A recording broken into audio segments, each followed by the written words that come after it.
Hello,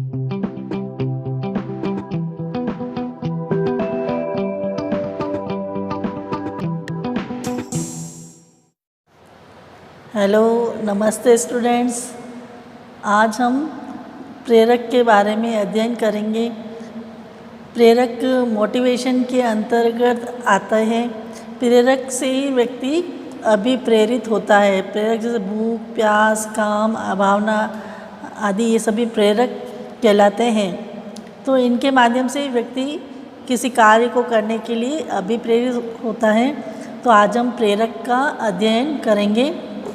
इसमें सबसे पहले हम पढ़ेंगे प्रेरक और इसका अर्थ, प्रेरकों का वर्गीकरण और प्रेरकों के प्रकार।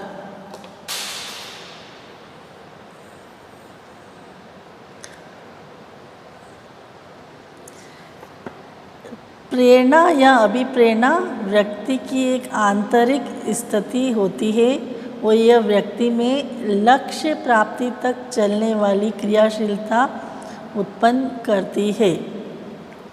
प्रेरक के माध्यम से ही बालक अभिप्रेरित होता है। वह किसी कार्य को करना चाहता है। वह अपने आसपास के वातावरण में देखता है और उससे वह अभिप्रेरित होता है। वह जैसे किसी आज वो फिल्म देखकर आया है या कोई गेम देखकर आया है या किसी का अच्छा लेक्चर सुनकर आया है, तो वो उसको देखकर मोटिवेट होता है कि मुझे भी यह कार्य करना है। तो प्रेरक से ही व्यक्ति के अंदर ऊर्जा का संचार होता है और वह किसी कार्य को करने के लिए अभिप्रेरित होता है। अब हम पढ़ेंगे प्रेरक की परिभाषा। प्रेरक किसी व्यक्ति की आंतरिक स्थिति को कहते हैं जो इसे क्रिया करने को प्रेरित करती है। मतलब प्रेरक आंतरिक स्थिति को कहते हैं। जैसे हम बालक को या व्यक्ति को भूख लग रही है तो भोजन करेगा, प्यास लग रही है तो वह पानी पिएगा। तो इन प्रेरक के माध्यम से ही व्यक्ति कार्य को करने के लिए अभिप्रेरित होता है। अब उसे भूख लग रही है तो भूख लगने के लिए उसे भोजन की आवश्यकता होगी, तो भोजन प्राप्ति के लिए उसे कोई कार्य भी अवश्य करना पड़ेगा। तो वह उस कार्य को करेगा। और कार्य कैसे करेगा? जो उसके अंदर रुचि है, जो अंदर उसके योग्यता है। तो रुचि और योग्यता के अनुसार ही वह उस कार्य को पहचान करेगा। वो अपने आप को पहचानेगा कि मुझे क्या कार्य करना चाहिए। मैं अगर शिक्षक बनने के लिए एबिलिटी है मुझ में तो मैं शिक्षक बनूंगा। राइटर बनने की एबिलिटी है तो मैं राइटर बनूंगा। और जैसे प्लेयर बनने की एबिलिटी है, मेरे में रुचि है तो मैं प्लेयर बनूंगा। तो इस प्रकार जो प्रेरक को या व्यक्ति को जो अभिप्रेरणा मिलती है वो आंतरिक रूप से मिलती है और वह अपनी रुचि और योग्यता के अनुसार ही किसी कार्य को करने के लिए अभिप्रेरित होता है। अब हम मैकडूगल के अनुसार परिभाषा जानेंगे। मैकडूगल के अनुसार प्रेरक प्राणी की वे दैहिक एवं मनोवैज्ञानिक दशाएं होती है जो उसे निश्चित भागों में कार्य करने को प्रेरित करती है। मतलब दैहिक मतलब शारीरिक और मनोवैज्ञानिक मतलब जो उसके मन के अंदर उत्पन्न होती है। तो मैकडूगल के अनुसार व्यक्ति अपने शारीरिक और जो मन की स्थिति के अनुसार ही कार्य को करने के लिए प्रेरित होता है। जो मन में क्या आता है, मस्तिष्क वगैरह आता है, उसके आंतरिक इच्छाएं भी आती हैं और बाहरी इच्छाएं भी आती है। तो व्यक्ति अपनी जो शारीरिक आवश्यकता है, दैहिक मतलब शारीरिक और मनोवैज्ञानिक दशाओं को देखकर ही वो किसी कार्य को करने के लिए अभिप्रेरित होता है। फिर वुडवर्थ के अनुसार प्रेरक व्यक्ति की वह अवस्था होती है जो उसे एक निश्चित या एक विशेष व्यवहार करने के लिए तथा कुछ लक्ष्यों को प्राप्त करने के लिए निर्देशित करती है। मतलब मोटिवेशन के द्वारा ही व्यक्ति अपने कुछ लक्ष्य निर्धारित करता है और वह उसे प्राप्त करने के लिए कार्यशील रहता है। तो बालक ने या व्यक्ति ने कि अपने आसपास के वातावरण में कुछ देखा और वो उसे प्राप्त करना चाहता है। जैसे मैंने एक डॉक्टर को देखा तो मैं डॉक्टर बनना चाहती हूँ, एक लेखक को देखा तो लेखक बनना चाहते हैं, या किसी राइटर को देखा तो राइटर बनना चाहते हैं, या किसी संगीतकार को देखा तो हम संगीतकार बनना चाहते हैं। तो प्रेरक के माध्यम से ही व्यक्ति या बालक अपने लक्ष्य निर्धारित करता है और उसे प्राप्त करने के लिए वह अग्रसर रहता है। फिर ये प्रेरकों का वर्गीकरण। तो थॉमसन के अनुसार प्रेरक 2 प्रकार के होते हैं, स्वाभाविक तथा कृत्रिम। मतलब कि एक तो प्राकृतिक होते हैं और दूसरा होते हैं कृत्रिम प्रेरक। मतलब प्राकृतिक मतलब जो उसके नेचर में होते हैं, जो वो होते हैं स्वाभाविक और प्राकृतिक। दूसरा तो कृत्रिम मतलब देखता है और वो कुछ बनना चाहता है। फिर गैरिट के अनुसार प्रेरक 3 प्रकार के होते हैं, जैविक, मनोवैज्ञानिक और सामाजिक। ये 3 प्रकार के प्रेरक गैरिट ने बताए हैं। फिर मोस्लो आपके बहुत इम्पोर्टेंट हैं। मोस्लो के अनुसार प्रेरक 2 प्रकार के होते हैं, जन्मजात और अर्जित प्रेरक। इनको हम आगे विस्तार से पढ़ेंगे कि जन्मजात प्रेरक कौन से होते हैं और अर्जित प्रेरक कौन से होते हैं। तो मोस्लो के दोनों प्रेरक आपके लिए महत्वपूर्ण है।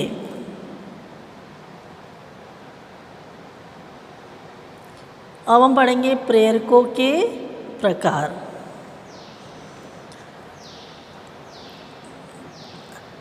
प्रेरक निम्नलिखित प्रकार के होते हैं। जन्मजात प्रेरक मतलब ये व्यक्ति के जन्म से पाए जाते हैं। बालक जन्म लेता है तो उसके अंदर ये होते हैं। भूख, प्यास, काम, निद्रा ये आदि सब जन्मजात प्रेरक कहलाते हैं। अब बालक पैदा हुआ तो उसे भूख जन्म से ही लगती है, प्यास भी लगती है और काम जैसी भावना भी उसके अंतर्गत होती है और नींद भी उसे आती है। तो जो उसे जन्म से ही प्राप्त होते हैं तो वो कहलाते हैं जन्मजात प्रेरक। और अर्जित प्रेरक मतलब वो आसपास के वातावरण से सीखता है और उसको दूसरों के देखकर वो अपने व्यवहार में परिवर्तन करता है, तो वो कहलाते हैं अर्जित प्रेरक। जैसे आदत, रुचि आदि उसने आसपास के वातावरण में देखा और वह उस कार्य को करेगा। फिर प्राकृतिक प्रेरक, यह प्रेरक जो व्यक्ति में स्वभाव से ही पाए जाते हैं उसे प्राकृतिक या स्वाभाविक प्रेरक कहते हैं। जैसे खेल, आनंद प्राप्त करना, सुझाव देना, ये सभी प्राकृतिक प्रेरक कहलाते हैं। प्राकृतिक मतलब स्वाभाविक, जो उसके प्रकृति से प्राप्त होते हैं। फिर कृत्रिम प्रेरक, आर्टिफिशियल मोटिवेशन, जो प्रेरक स्वाभाविक प्रेरकों के पूरक के रूप में काम करते हैं उसे हम कृत्रिम प्रेरक कहते हैं। जैसे पुरस्कार, दंड, निंदा, प्रशंसा, सहयोग आदि। जैसे अब बालक कुछ कार्य कर रहा है तो हम उसे पुरस्कार देकर भी आगे बढ़ा सकते हैं, कोई सज़ा देकर भी आगे बढ़ा सकते हैं, और निंदा, प्रशंसा करके भी हम उसे आगे बढ़ा सकते हैं। फिर ये मनोवैज्ञानिक प्रेरक, इनको भी जन्मजात या शारीरिक प्रेरक कहते हैं। ये भी जन्म से ही बालक में पाए जाते हैं। फिर ये सामाजिक प्रेरक, जो प्रेरक सामाजिक दशा, स्थितियों और संबंधों के कारण उत्पन्न होते हैं उन्हें सामाजिक प्रेरक कहते हैं। आत्म प्रदर्शन, आत्म सुरक्षा, सामाजिकता की भावना आदि जो हमें समाज से हम सीखते हैं वो कहलाते हैं सामाजिक प्रेरक।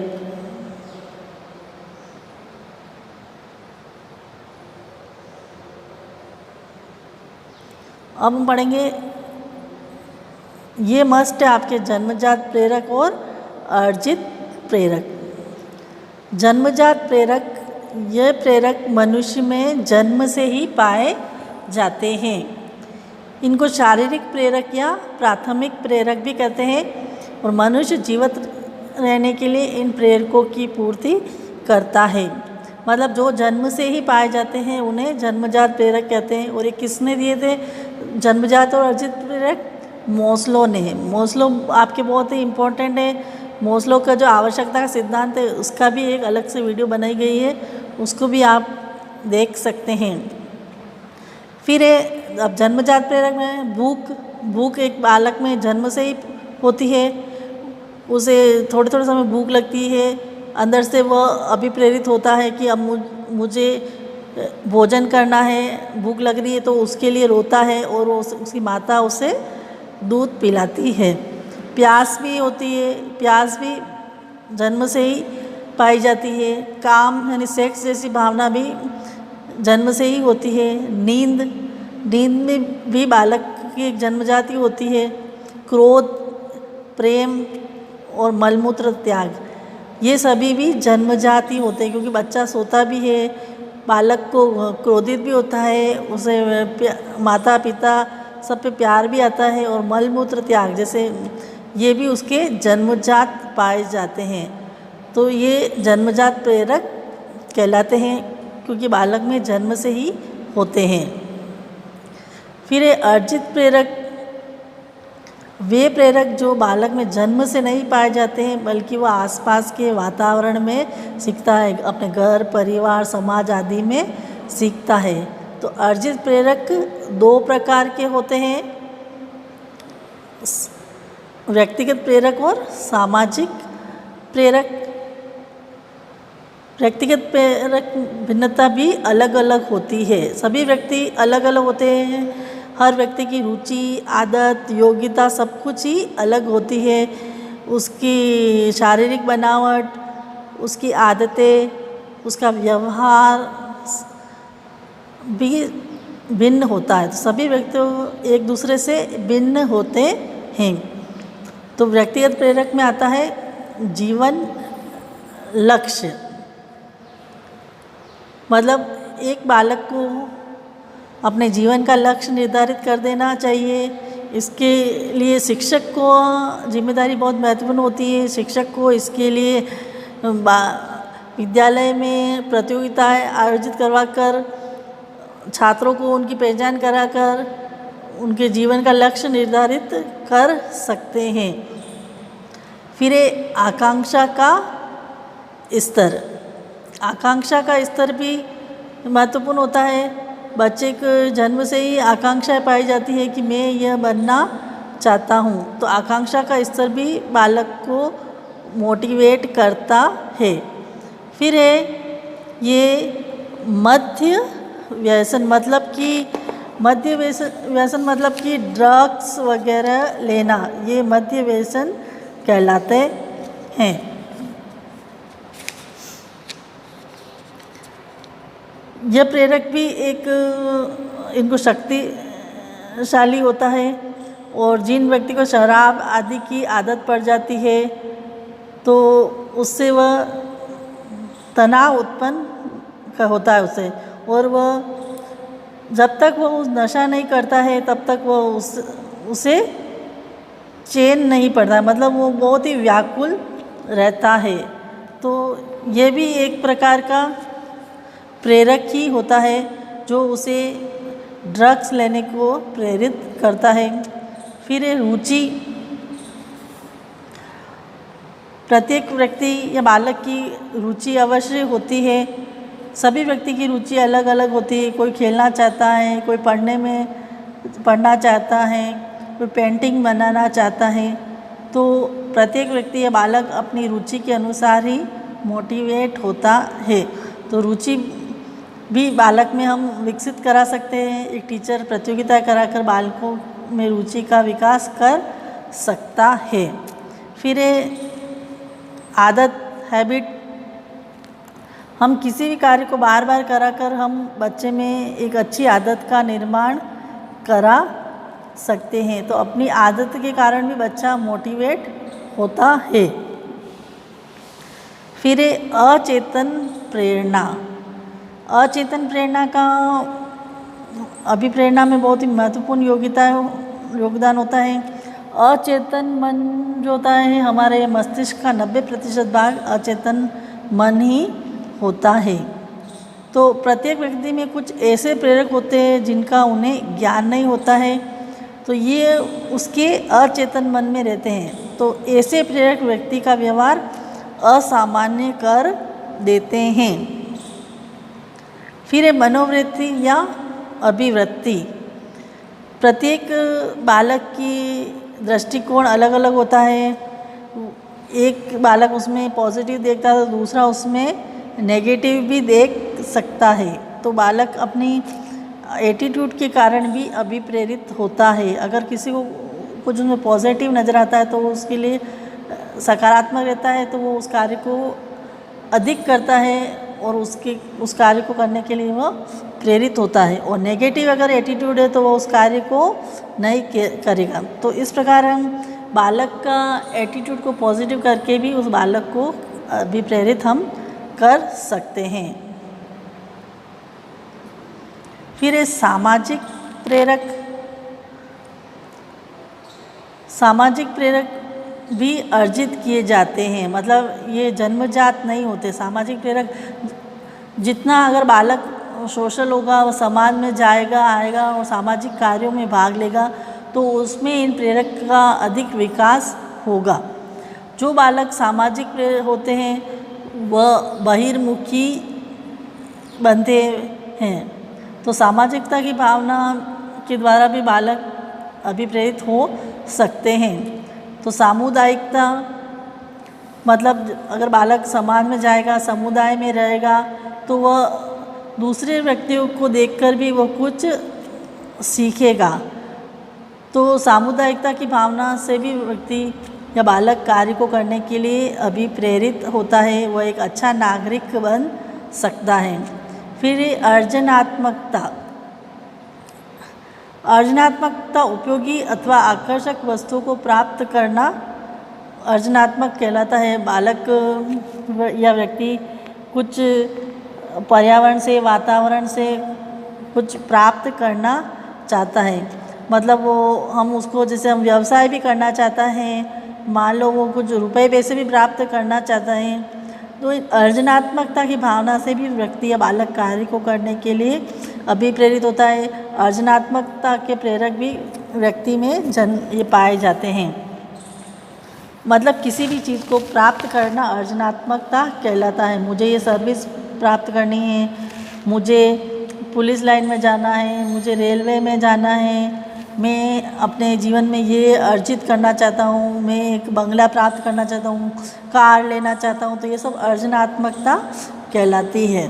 तो इसके द्वारा भी व्यक्ति कार्य को करने के लिए अभिप्रेरित होता है। फिर सेल्फ असर्शन, मतलब यह भी प्रत्येक व्यक्ति में, चाहे वह किसी भी आयु का हो, सभी में पाया जाता है। हर व्यक्ति या बालक को अपने आत्मसम्मान, आत्मगौरव की भावना उसमें होती है। वो चाहता है कि सभी व्यक्ति मुझे सम्मान करे, मुझे आसपास के लोग पहचाने, मेरी अपनी पहचान हो। तो अपनी पहचान को, आत्मसम्मान को बनाए रखने के लिए भी व्यक्ति अच्छे कार्य को करने के लिए अभिप्रेरित होता है कि मुझे भी अब ये कार्य अच्छा करना है ताकि मेरे समाज में भी मेरा कुछ स्थान बने, लोग मुझे जाने, मुझे प्यार करें और मुझे सम्मान करें। हमने मोस्लो का जो आवश्यकता का सिद्धांत पढ़ा है तो उसमें भी हमने ये देखा कि व्यक्ति को एक आत्मसम्मान की भी आवश्यकता होती है। आत्मसम्मान के लिए भी व्यक्ति बहुत कुछ कार्य करता है। हम मान सकते हैं कि सभी व्यक्ति अपने आत्मसम्मान के लिए ही कार्य करते हैं। वो समाज में, परिवार में अच्छा दिखाना चाहते हैं। तो आत्मगौरव जैसे प्रेरक भी व्यक्ति को कार्य को करने के लिए अभिप्रेरित करते हैं। फिर नेक्स्ट है युयुत्सा। युयुत्सा मतलब लड़ाई झगड़ा करना। युयुत्सा का मतलब होता है लड़ाई झगड़ा करना। ये भी एक प्रेरक होता है जो व्यक्ति में जन्मजात पाया जाता है। एक तरह से हम कह सकते हैं इसको जन्मजात कह सकते हैं। अब युयुत्सा मतलब लड़ाई झगड़ा क्यों करेगा? क्योंकि मान लो वह कुछ प्राप्त करना चाहता है और उसे प्राप्त नहीं हुआ है तो वह उसके लिए लड़ाई झगड़ा करेगा। तो यह भी एक प्रेरक ही होता है।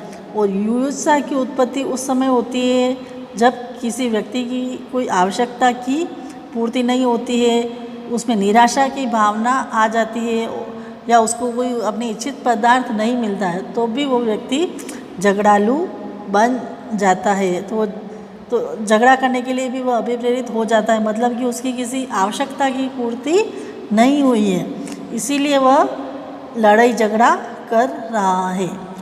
तो आज हमने प्रेरक के बारे में पढ़ा। ये जन्मजात और अर्जित दोनों ही तरह के होते हैं। धन्यवाद।